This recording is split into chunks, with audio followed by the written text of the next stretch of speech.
नमस्कार शेतकरी बंधूंनो, नमस्कार महाद्वाड भाऊ. नमस्कार.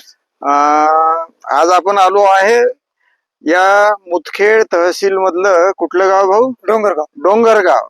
आणि याचा जिल्हा नांदेड. नांदेड. तर नाव आपलं भाऊ बालाजी दत्तराव महाद्वाड. बालाजी दत्तराव महाद्वाड यांच्या शेतामध्ये यांचे काही व्हिडिओ मी आधी शेअर केले आहेत. त्यांना वेगवेगळी पिकं लावायचा छंद आहे. त्यातल्या त्यात आयुर्वेदिक वनस्पतीची पिकं, मसाल्याची पिकं, आणि या त्यांच्या छंदासाठी, नुसता छंद नाही, यातूनच ते त्यांचं अर्थार्जन करतात. आर्थिक अडचणीत आले होते ते, त्यांनी त्यांची हिस्ट्री मला सांगितली. आता त्यांची मुलं चांगली शिकत आहेत. कुठे शिकत आहेत भाऊ तुमची मुलं? माझा मुलगा बेंगलोरला आहे, इंजिनिअरिंग करतो. हा, मुलगी पुण्याला आहे, सीए करते. मुलगी पुण्याला सीए करते, मुलगा बेंगलोरला इंजिनिअरिंग करतो. आणि बहिणी माझ्याकडे राहते. बहिणीची मुलगी एमबीबीएस पात्र झाली. बहिणीची मुलगी एमबीबीएस बारामती कॉलेजला लागली. हा, तर एमबीबीएस ला आहे. बघा, आता शेतात राहून एक कमी खर्चाची शेती करून त्यातून 2 पैसे मिळवून आपण काय करू शकतो किंवा शेतकरी काय करू शकतो त्याचं ते एक उदाहरण आहे. कारण या एवढ्या सगळ्या लेकरायला पैसे पुरवायचे म्हणजे आणि शेती करायची, तर त्यांनी बिनखर्चाची शेती, बिनखर्चाचं शेतीचं मॉडेल त्यांनी निवडलं. त्यांनी ती रशियन तुळस लावली, त्यांनी ओवा लावला, त्यांनी अश्वगंधा लावला, त्यांनी किनोवा लावला, आणि त्यांनी आणखी आता कलोंजी लावली आहे. आणि आता आपण उभे आहोत या पिकाला ते चिडियाचं खाद्य म्हणतात. चिडियाचं खाद्य. तर याला आता काय नाव आहे दुसरं? चेना. हा, चेना किंवा चीना या नावानं हे पीक ओळखलं जाते. तर हे बघा, याची ही लोंबी किंवा ओंबी म्हणा आहे, आणि यात बारीक जे दाणे असतात ते पक्षी आवडीनं खातात. आणि चिडिया का खाना, चिडियाचं खाद्य किंवा चेना किंवा चीना या नावानं याचं मार्केटिंग होते. पक्षीप्रेमी लोक याला विकत नेतात आणि आपण पाळलेल्या पक्ष्यांना खाऊ घालतात. किंवा हे खाद्य टाकलं तर त्याच्याकडे पक्षी आकर्षित होतात.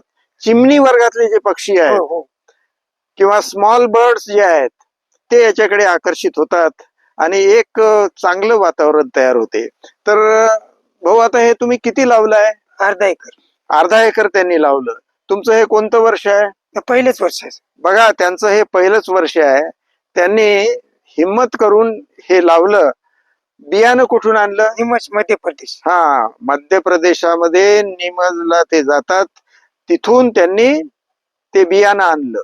कारण मध्य प्रदेशामध्ये निमज ही आयुर्वेदिक वनस्पतीची चांगली बाजारपेठ आहे.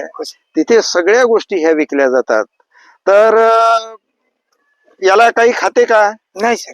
हा, तर हे चीना किंवा चिडियाचं खाद्य जे आहे, याला कुठलाही जंगली जनावर याला तोंड लावत नाही, पाळीव जनावर याला तोंड लावत नाही, याला रखवालीची गरज नाही.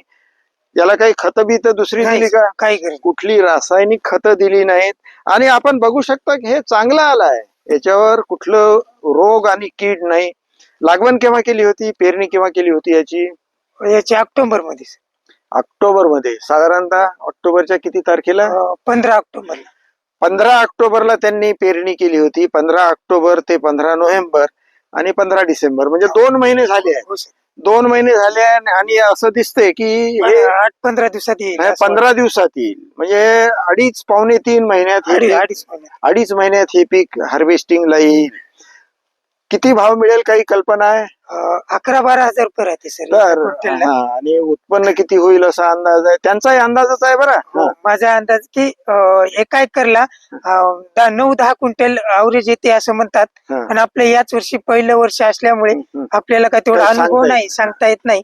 हम्म. आता आपल्याला अर्धा एकर मध्ये किती होईल काही सांगता येत नाही. बघा आता त्यांचं सगळं सरळ काम आहे.